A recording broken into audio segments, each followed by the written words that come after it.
Buenos días, alumnos. En esta última clase vamos a trabajar con un género que seguramente conocen, el cuento policial. Vamos a ver qué es, cómo surgió, cuáles son sus características y qué elementos tienen que tener este tipo de relato. También vamos a hablar de algo muy importante, las pistas, el misterio y la investigación. Bueno, primero veamos qué es un cuento policial. Como cualquier cuento, es una historia de ficción, es decir, una historia imaginaria, pero tiene una característica particular. En el cuento policial aparece un enigma relacionado con un delito. Por ejemplo, puede ocurrir un robo o un asesinato, y a partir de ese momento, alguien tiene que investigar qué pasó. Entonces, empiezan a aparecer preguntas. ¿Qué ocurrió? ¿Quién fue? ¿Cómo lo hizo? ¿Y por qué lo hizo? Y justamente de eso trata gran parte de la historia, de intentar encontrar esas respuestas. Ahora vamos a conocer un poquito sobre la historia de este género. El cuento policial surge como un género relativamente moderno. Uno de los primeros autores importantes fue Edgar Allan Poe. En 1841 publicó Los crímenes de la calle Morgue, una obra fundamental para el desarrollo del policial de enigma.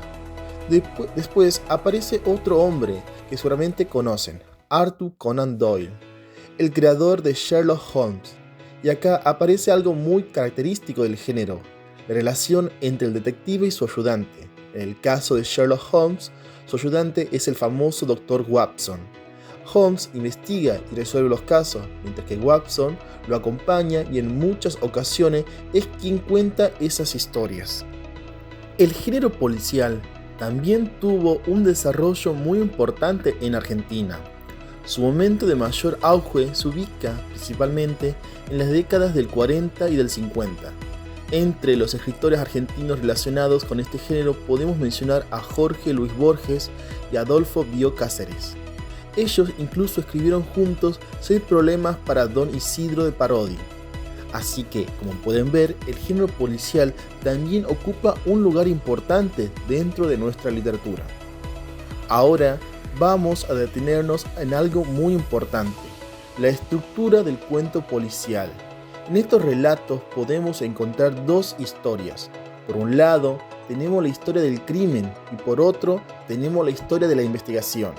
Pero, ¿a qué nos referimos con esto? Imaginemos, por ejemplo, que alguien entra a una casa y roba una joya. Eso que ocurrió forma parte de la historia del crimen. El robo ya ocurrió, pero después aparece el detective. Empieza a observar la casa, habla con las personas que están allí, busca pistas y trata de descubrir quién robó la joya. Esto forma parte de la historia de la investigación. Entonces tenemos, primero, lo que ocurrió, y después la investigación que intenta reconstruir lo que ocurrió. Esta diferencia es muy importante para entender cómo funciona un cuento policial. Ahora vamos a ver algunas de las características principales del cuento policial. La primera, quizás la más importante, es que tiene que haber un enigma o un misterio. Generalmente este misterio está relacionado con un delito. También tenemos las dos historias que acabamos de mencionar, la historia del crimen y la historia de la investigación. Y aparecen las pistas. Las pistas son muy importantes porque ayudan al detective a descubrir qué ocurrió. Por ejemplo, imaginemos que hubo un robo. El detective encuentra una ventana abierta, una huella y un objeto que alguien dejó olvidado.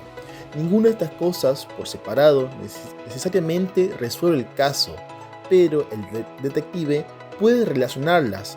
Puede pensar, la ventana está abierta, encontramos estas huellas y además este objeto pertenece a una de las personas que estuvo en la casa. Y a partir de ahí empieza a sacar las conclusiones. Y esto nos lleva a otra característica fundamental, la deducción lógica, ya que el detective no debe descubrir al culpable simplemente porque tuvo suerte. Tiene que observar las pistas y relacionarlas y llegar a una conclusión. Ahora bien, el cuento policial tiene algunas reglas que ayudan a mantener el misterio. Uno de los autores que habló sobre estas reglas fue S.S. Van Dyne. Una de sus ideas principales es que el lector debería tener las mismas posibilidades que el detective para resolver el misterio. Esto quiere decir que las pistas importantes tienen que aparecer en la historia. No tendría sentido que al final el detective dijera: descubrí que fue esta persona porque antes había visto una pista que nunca le contamos al lector. Eso sería un poco injusto, ¿no? Ya que la idea es que nosotros también podamos investigar, que mientras leemos podamos ir pensando. Creo que puede ser este el personaje, o estas pistas me parecen importantes. Otra regla señala que el culpable debe ser descubierto mediante la deducción lógica y no simplemente por casualidad. Por ejemplo, no sería una buena resolución que el detective caminara por la calle, se encontrara casualmente con el culpable y este confesara todo. La resolución debería surgir de la investigación y de las pistas que fueron apareciendo a lo largo del relato. También se plantea que el culpable debe ser un personaje que haya tenido cierta presencia en la historia, es decir, alguien que el lector ya conozca. Todas estas reglas ayudan a mantener el misterio y hacen que el lector pueda participar en la resolución del caso. Bueno, ahora vamos a hacer un pequeño repaso de todo lo que vimos. Primero, el cuento policial presenta un enigma relacionado con un delito. Segundo, la aparición de las dos historias, la historia del crimen y la historia de la investigación. Tercero, aparecen las pistas e indicios que ayudan a reconstruir la historia. Cuarto, el detective utiliza esas pistas para realizar las deducciones lógicas. Y finalmente, el culpable se descubre a partir de todo ese proceso de investigación. Entonces, cuando lean un cuento policial, pueden hacerse algunas preguntas, como ¿cuál es el misterio? ¿Qué ocurrió? ¿Qué pistas aparecen? ¿Quién está investigando? ¿Y cómo llega el detective a descubrir la verdad? Si pueden responder esas preguntas, van a poder reconocer fácilmente muchas de las características de este género. Y para terminar, quiero que nos quedemos con una idea. El cuento policial, los detalles son muy importantes. Una pista, un objeto, una palabra o incluso un personaje pueden tener importancia para resolver el misterio. Por eso, cuando leemos un relato policial, nosotros también tenemos que prestar atención, tenemos que mirar las pistas, relacionar la información y tratar de descubrir qué pasó. De alguna manera, nos convertimos también en investigadores. Así que ahora los invito a volver a leer la cartilla, revisar los ejemplos y realizar las actividades propuestas.